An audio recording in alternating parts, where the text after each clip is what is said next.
अल्लाह हक है। अल-हक, अल्लाह ही हक मुतलक है। वो अपने बारे में झूठ, फरेब और बातिल दावों को कबूल नहीं करता। कुरान करीम में अल्लाह ने सख्ती से उन लोगों को खबरदार किया है जो मन घड़त अकायद बनाते हैं, शिर्क करते हैं या हक को बिगाड़ते हैं, खाह वो बुतों, कब्रों, इंसानों, अलामतों की इबादत करें या ऐसी उलूहियत मंसूब करें जिसकी कोई हकीकत नहीं। ये दर्स वाज़ेह करता है अल्लाह को अपने बारे में धोखा और झूठ क्यों नापसंद है, बातिल इबादत क्यों रद्द कर दी जाती है। अकीदे के बाब में मौत की हतमियत, सूरतुल काफिरून की तनबीह। क़यामत के दिन गुमराह तर्ज़ ज़िंदगी अपनाने वाले मुसलमानों को गुमराहों के साथ क्यों जमा किया जाएगा। ये फ़हम कुरान करीम की रोशनी में पेश किया गया है, जैसा कि शेख तौफीक अंसारी quranexplains.com पर बयान करते हैं। अल्लाह पर झूठ बांधना सबसे बड़ा जुर्म है।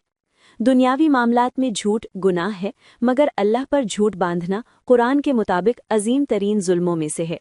इसमें शामिल है अल्लाह के शरीक ठहराना, इंसानों को उलूही दर्जा देना, अलामतों, बुतों, कब्रों, शख्सियात को माबूद बना लेना, बग़ैर इल्म और दलील के अकायद गढ़कर अल्लाह से मंसूब करना। अकीदे में बातिल को छोटी गलती नहीं कहा जा सकता। ये ज़िंदगी के मकसद को ही बिगाड़ देता है। सिर्फ अल्लाह की इबादत। इबादत सिर्फ अल्लाह ही के लिए है।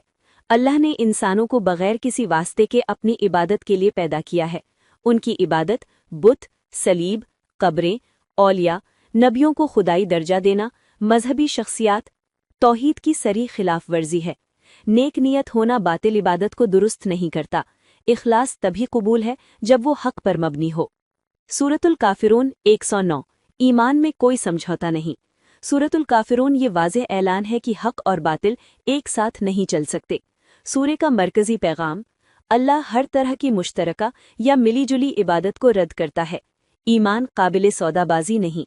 हर शख्स अपने मुंतखब रास्ते का खुद जिम्मेदार है। ये सूरा एक वाज़ेह हद खींचती है। एक तरफ खालिस तौहीद, दूसरी तरफ तमाम दीगर निज़ाम अकीदा। इबादत में कोई दरमियानी रास्ता नहीं। मौत के बाद तब्दीली का मौका ख़त्म। कुरान वाज़ेह करता है जब तक इंसान जिंदा है तौबा मुमकिन है। मौत के बाद अकीदा तब्दील नहीं हो सकता।